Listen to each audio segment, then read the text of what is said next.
this is it. When a new anime season airs, like almost all the people, I jumped onto my anime list as well to search for hot stuff coming that season. So the same thing I did for Spring 23 as well, and this season did not disappoint.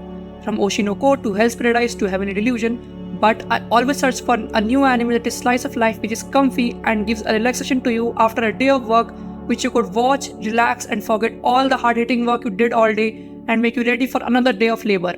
And in this season, when I saw the show's synopsis, I literally got the feeling that this is for me, as I could totally relate to these characters. And then when I watched the first episode, my mindset literally shouted Maru-chan, and I had only one fear, that this show should not be like Umaru-chan, and by God's grace it is not. Imagine, you get teleported to a totally different world, and I'm sure a lot of people have this fantasy. But let's get back to the story. After teleporting, you are treated like a literal god whose only responsibility is to stay in a room, bless some people and stay in a room.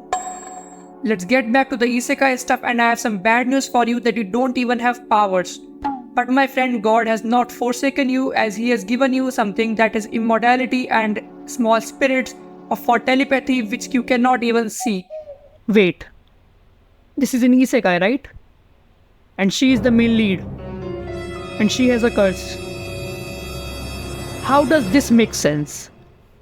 If any of you would be in this scenario, what would you do? Work? Like heck you would.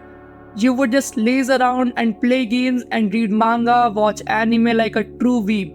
And that's literally the same description we read at the start of the video. Otaku Elf does change his isekai genre a little bit by doing a reverse isekai of a fantasy character, such as an elf, and trying to portray how will this character fit into today's society. In the bright light, we see this elf named Elda, who is around 600 years old and has been living on Earth from Edo period, which was around 400 years ago. In the current era, we see Elda completely turned into a weeb and is heavily invested in games and anime that she doesn't even want to come out of her room and act like an introvert in front of other people. In the series, we saw Koito, a little girl who is a shrine maiden of the shrine. We see the daily life of Koito and Elda living their everyday life, meeting new people, trying new dishes, and lazing around in a room, building models of Gundam, binge watching anime, and completely reading entire sets of manga. Otaku Elf showcases immense part of Japanese history from Edo period, telling the name of famous Japanese rulers, different ancient practices and cultures, which helps in understanding Japanese culture as a whole, as generally not much shows delve deep into the culture and present a clear picture about what the Japanese culture is all about and where it's originated from, which is another aspect that hooked me toward this show. Elda as a character showcases different aspects of a person, from showcasing her different emotions to turning her into a blob-like figure, which instantly brings a smile to your face in whichever mood you are in, and completely bring your mood to a reset. As most of these type of shows are made with the intention to portray the cutesy element of characters and increase the charm in the eyes of viewers, and in most cases this show is successful in its attempt. There are certain shows that you watch captures you by one highlight which affects you so much that you end up watching the entire series in a heartbeat, which in this show's case is its opening song, which is a complete banger, no questions asked. This opening song hit me so damn hard when I first heard it that I end up watching every episode each week upon its release. And trust me on this, the song might be one of the best this season. After we completely understand the premise of the show and end up watching it, it does start to show a different angle to it from the first episode, and you end up thinking that there is something wrong or there may be something that this show is not telling us at face value.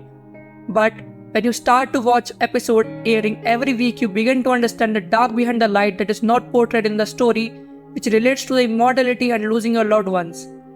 Elda, who had been alive for around 600 years, then she teleported to this world around 400 years ago, and ever since then the immortality, which was once a gift to elves, started to becoming a curse in its truest sense. Enduring the passage of time while watching the loved ones age and perish, immortals grapple with profound loneliness and ache of countless goodbyes. With each passing era, they must adapt to changing societies and evolving norms, concealing their true nature to avoid suspicion and prejudice. The weight of accumulated knowledge and memories can become overwhelming, leading to a state of detachment from the fleeting experience of mortals. Immortality breeds an unquenchable thirst for purpose and meaning. As the immortal struggles to find relevance and significance in a world that constantly changes, leaving them feeling like an eternal outsider. But up to 9 episodes that have been aired of this show, we were only mildly hinted about this reality about 2 to 3 times.